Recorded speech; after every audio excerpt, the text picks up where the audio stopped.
नितीन गडकरी म्हणतात की मी महिन्याला 200 करोड कमावण्याची माझी बुद्धिमत्ता आहे. चला, आम्हाला चांगलं वाटलं की बीजेपीचा कोणी ना कोणी नेता बुद्धीच्या गोष्टी तरी करत आहे. आम्हाला चांगलं वाटलं त्या गोष्टीबद्दल. जर आपल्या तुमच्यापाशी 200 करोड महिन्याची कमावण्याची कॅपॅसिटी आहे, तुमची बुद्धिमत्ता आहे, तर त्याचबरोबर तुम्ही आपल्या भारतामध्ये जी बेरोजगारी आहे त्यांना दूर करण्याची तुमची काही ना काही कॅपॅसिटी ठेवायला पाहिजे. त्याचबरोबर आपला शेतकरी बळीराजा रोज बघितल्या रोज त्यांचा आत्महत्या होते. कधी त्यांच्या घरात तरी जाऊन बघा की त्यांच्या घरात खरोखर जे दाणा पिकवतात ते दाणा तरी त्यांच्या घरामध्ये व्यवस्थित राहतो का?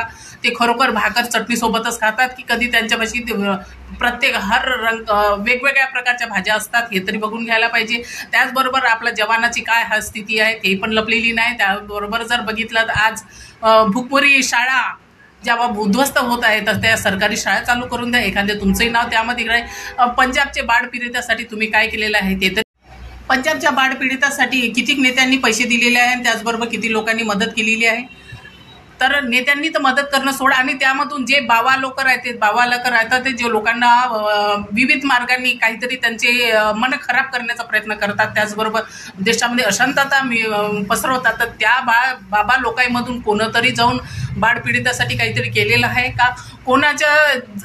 कोणाला हॉस्पिटलसाठी कोणा जरूरतमंदाला कधी पैसे दिलेले आहेत का? तर असे जर घटना घडू शकत नसेल तर विनाकारण हे टाइमपास करण्याचे शब्द वापरण्यात काही तथ्य नाही आहे.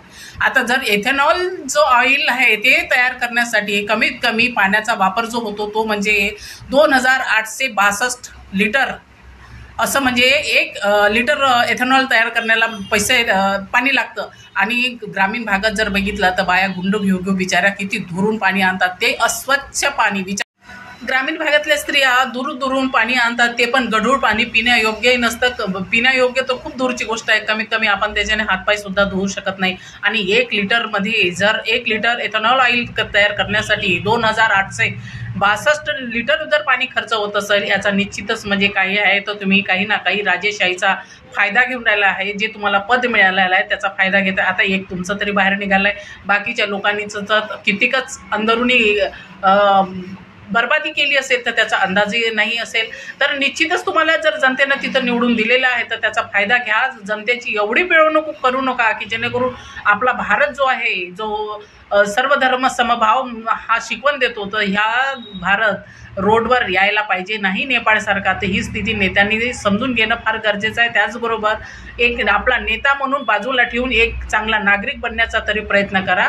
असं 1,00,000 कोटी त्याच्यापेक्षाही जास्त रोडासाठी जो खर्च केलेला आहे तो रोड खरोखर चांगले राहून राहिले आहे का? निश्चितच नाही. ज्या दिवशी रोड बनवणं होतं आणि जर वास्तू झालंय, त्याचं पूजन झालं की दुसऱ्या दिवशी रोड खाली पडत आहे. आणि ते तुम्हीच होते म्हणणारे की हे रोड 200 वर्ष ह्या रोडाला काही होणार नाही. भाऊसाहेब, 200 वर्ष तर खूप दूरची गोष्ट आहे. ते 2 वर्षही नाही टिकले, 1 हप्ताही नाही टिकला, दुसऱ्याच दिवशी रोड खाली पडले. म्हणजे तुमचं म्हणणं होतं का पहिला दिवस वास्तूचा, दुसरा दिवस पडण्याचा. याला म्हणतात 200 करोड, 200 वर्ष. म्हणजे काहीतरी एक पैसा आणि जनतेचा पैसाचा उलाढाल कशी करावी हे या नेत्यांपासून शिकून घेणं फार गरजेचं आहे.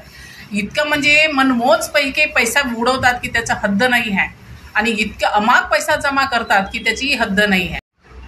वर्षाला 10 ते 12 कोटी, 1000 कोटी एवढा पैसा रोडासाठी दिला जातो. आणि त्या 1000 कोटी, 10 ते 12,000 कोटीमध्ये काय रोड बनवल्या जातात? तर याच्यामध्ये फायदा कोणाचा? कॉन्ट्रॅक्टरचा आणि जनतेची उलाढाल. यालाच म्हणतात रोड तोडणे, बनवणे आणि तोडणे, बनवणे आणि तोडणे. अगर रोडानंच जर तुमचं होत असेल, काय म्हणतात, रोडानंच जर पूर्ण प्रगती होऊन राहिली आहे तर शिक्षण संस्था याच्यासाठी बंद केलेलं आहे का? रोडवर फिरणार तरी काय घेऊन? अगर शिक्षण राहील नाही, रोजगार राहील नाही तर रोडवर